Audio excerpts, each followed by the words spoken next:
Sometimes all you need is cheap, reliable transportation. And at around $13,000, the Mitsubishi Mirage offers just that.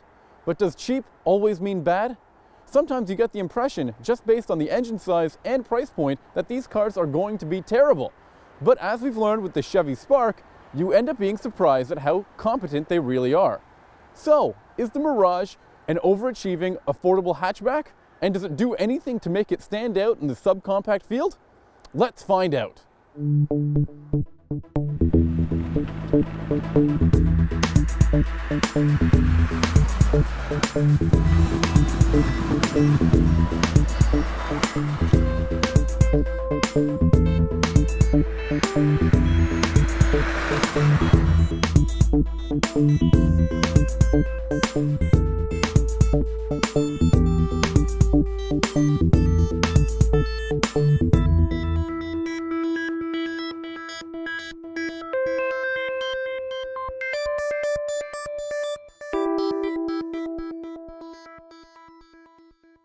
While this does look like the sort of prize you'd get in a Happy Meal, it actually has real, honest-to-goodness mechanicals under the hood.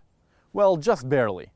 Right there is a 1.2-liter three-cylinder engine that makes 74 horsepower and 74 pounds-feet of torque. And in the base model, which weighs just under 2,000 pounds, is mated to a 5-speed manual transmission.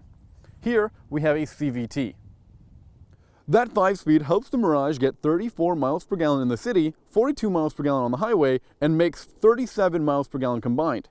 However, the CVT is much more fuel efficient, getting 37 miles per gallon in the city, 44 miles per gallon on the highway, and 40 miles per gallon combined. That makes it one of the most fuel efficient, non-hybrid, non-diesel cars available. You can get a Mirage for just $13,790 including destination, but this model we have here is an ES model with a few more upgrades including Bluetooth and fog lights. It comes to just $15,990. While we're talking about numbers, it's important to bring up warranties. Now, people buy new cars because they want that peace of mind that comes with something that's brand new and won't break down. Now, Mitsubishi goes an extra step further by offering some pretty solid warranties. The new car warranty is a 5-year, 60,000-mile warranty, while the powertrain warranty goes on for 10 years and 100,000 miles. And you don't have to worry about the Mirage getting any uglier because there's a 7-year anti-corrosion warranty included as well. To put it bluntly, the Mirage just doesn't have the same visual pop as the Chevy Spark, Chevy Sonic, or even the Scion IQ. And in terms of exterior callouts, all we have are these fog lights and these 14-inch alloys, which aren't really going to impress anybody. But at the same time, those other subcompacts are a bit juvenile looking. At least when it comes to the Mirage, it's bland and inoffensive. It doesn't really make a statement, and some people might be looking for that. At least it's pretty anonymous looking, which could be an advantage if it comes to robbing a bank. The cops would gaze right over you as you dawdle away to freedom.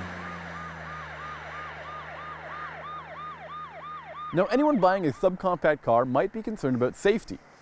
When it comes to the IIHS crash test ratings, the Mirage got a good rating in all but one category, the small overlap test. As with any cheap car, the Mirage used a lot of ugly plastic in the interior.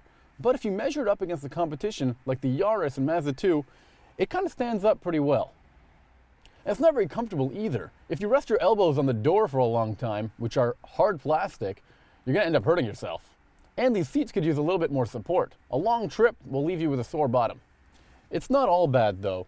There's a very nice looking center cluster with a piano black finish.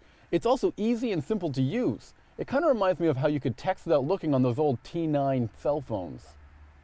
Also, there's standard automatic climate control, which is a cool feature if you don't like fiddling with dials and buttons.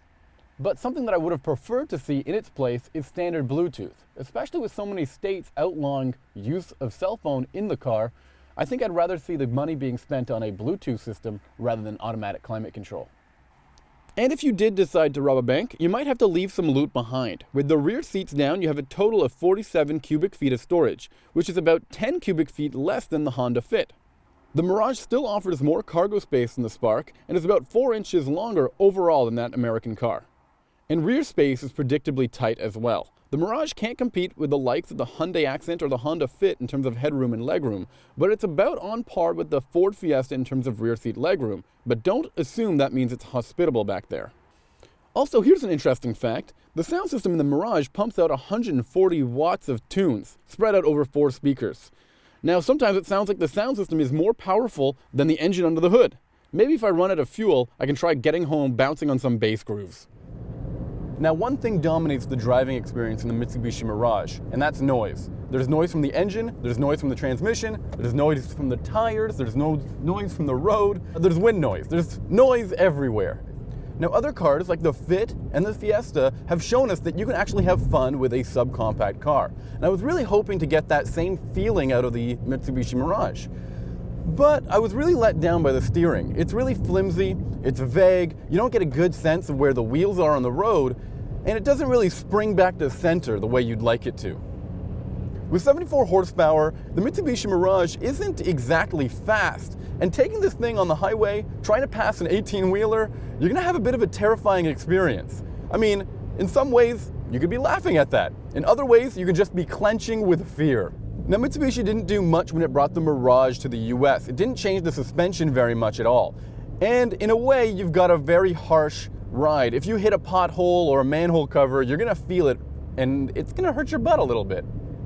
Now, there is a silver lining to the Mitsubishi Mirage, and it's fuel economy. In this CVT-equipped model, I'm able to get over 40 miles per gallon on the highway, and in the city, I'm able to get just over 35 miles per gallon. That's pretty good, especially considering this car isn't a diesel or a hybrid-equipped vehicle.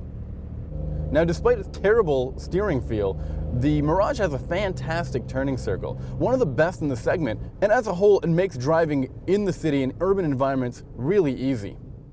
As unrefined as the Mirage is, it does have some commendable features.